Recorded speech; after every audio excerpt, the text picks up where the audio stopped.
Long Island stretches eastward for 115 miles, from the New York boroughs of Brooklyn and Queens to the windswept bluffs and rollers of Montauk Point.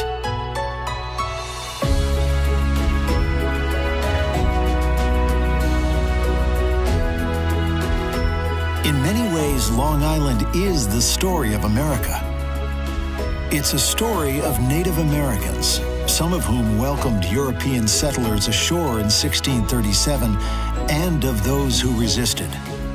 It's a story of pirate treasure and hardy whalers, of Revolutionary War and the beginnings of a nation.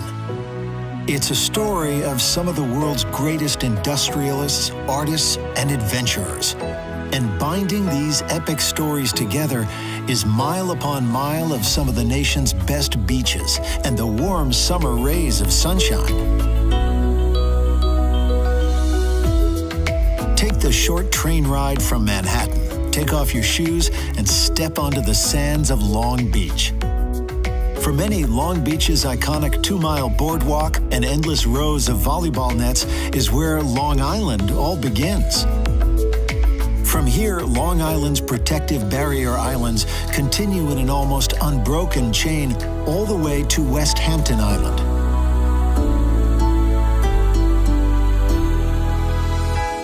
Halfway along the chain, experience the wild, windswept beauty of Fire Island National Seashore. Take the short hike from Robert Moses State Park to the Fire Island Lighthouse, which for generations of immigrants sailing to New York was their very first glimpse of America.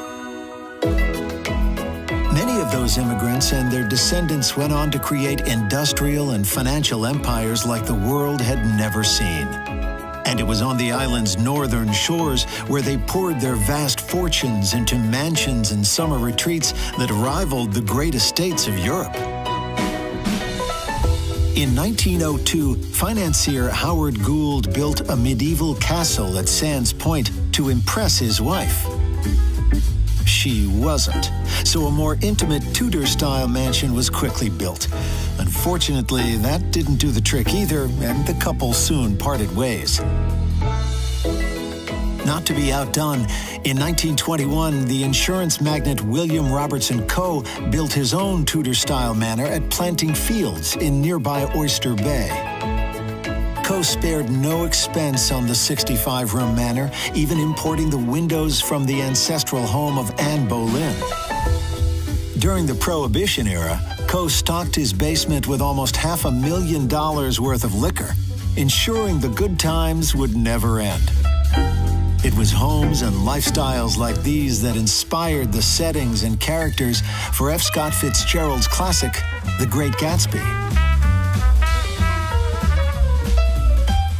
While some of these great mansions have been preserved as snapshots from a gilded age, others have been repurposed. The Vanderbilt Museum and Planetarium is centered around the family's stunning Spanish Revival mansion, while the Nassau County Museum of Art has taken up residence in the Georgian mansion that was once home to members of the Frick dynasty.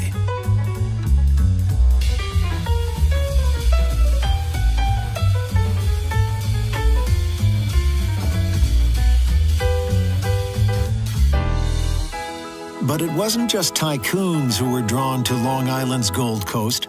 Sagamore Hill was the much-loved home of one of America's most popular presidents.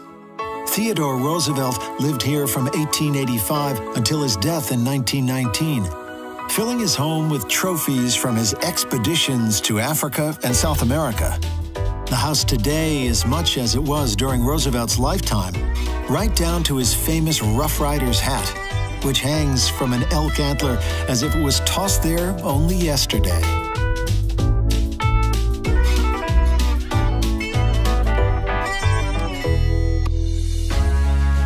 At the Cradle of Aviation Museum in nearby Hempstead, discover how Long Island launched generations of aviators into the wild blue yonder and the stars.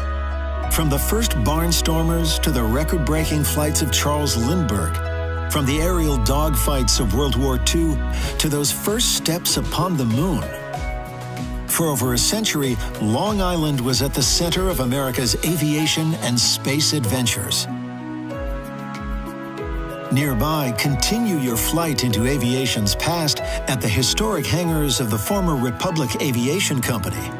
Here at the American Air Power Museum, warbirds from the island's golden years of aviation are lovingly preserved by many of Republic's former staff. Once you've explored the treasures of Long Island's Gold Coast, head further west to discover the riches of Suffolk County. In the mid-1800s, well-to-do New Yorkers were drawn to the natural beauty, unspoiled beaches, and restorative air of Long Island's East End. The pioneer settlement of Southampton Village soon became a summer retreat.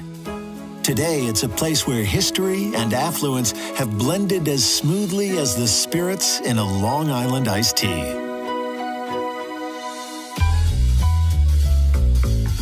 Give your credit card a workout in the exclusive boutiques, galleries, and restaurants of Main Street and Jobs Lane.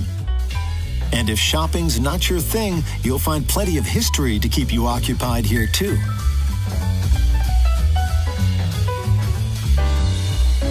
Take a walk through Southampton's early times at the Historical Museum, whose centerpiece is the home of a 19th century whaling captain and his family.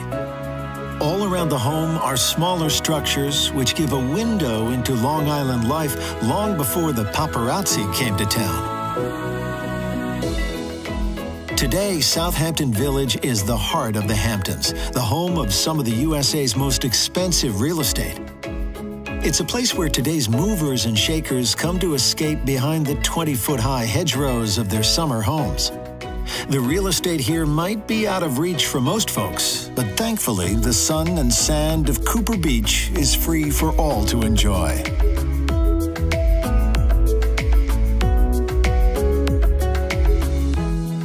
It's not just vacationers who adore the mild maritime climate of Suffolk County. The grapes like it here too. Over the last 50 years, the potato fields of old have been replaced by vineyards. One of the largest is the Wolfer Estate, a little slice of Tuscany where 50 acres of vines thrive in the South Fork loam.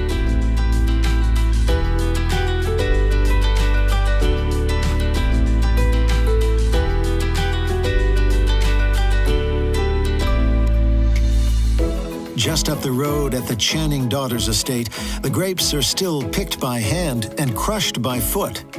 Here, creativity is expressed not just in the daring varietals and blends, but also in the many sculptures which dot the estate.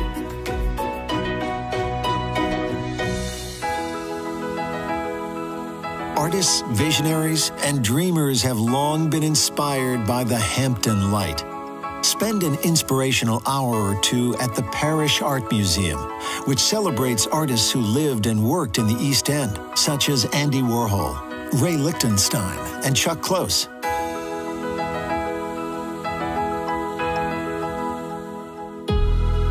Just a short drive away at the Longhouse Reserve, the sculptural works of Buckminster Fuller, Yoko Ono, and William de Kooning sit in perfect harmony with nature.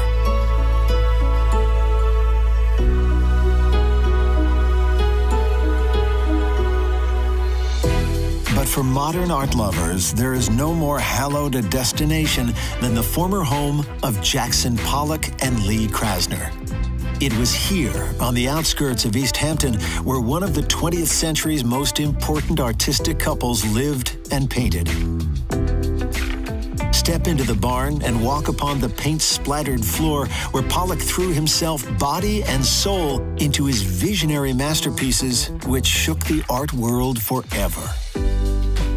Another East Hampton house worth visiting is the Home Sweet Home Museum, where the simple pleasures and practicalities of English settlers in the 1700s come vividly back to life. The past has also been beautifully preserved in the nearby town of Sag Harbor, an historic whaling port immortalized in Moby Dick. Behind the old whalers' church, pay your respects at the old burying grounds, where American raiders defeated the English redcoats in the Battle of Sag Harbor in 1777. Just a 30-minute drive east from Sag Harbor is Montauk, a place that the laid-back locals refer to as the End. Once the stomping ground of pirate Captain Kidd, today it's the perfect place to catch a wave or fish, or to hike the coastal trails of Shadmore State Park. 15 years after the Battle of Sag Harbor, America's first president, George Washington, commissioned Montauk Lighthouse on Long Island's easternmost point. Climb the iron steps to the top to take in the views. But before you descend, close your eyes for a few moments and feel the wind turn the pages of this incredible island. A place that has played center stage in some of America's greatest stories. A place that continues to attract dreamers, visionaries, and those who appreciate the finer things in life. A place that continues to send its inspirational and reassuring light out into the world.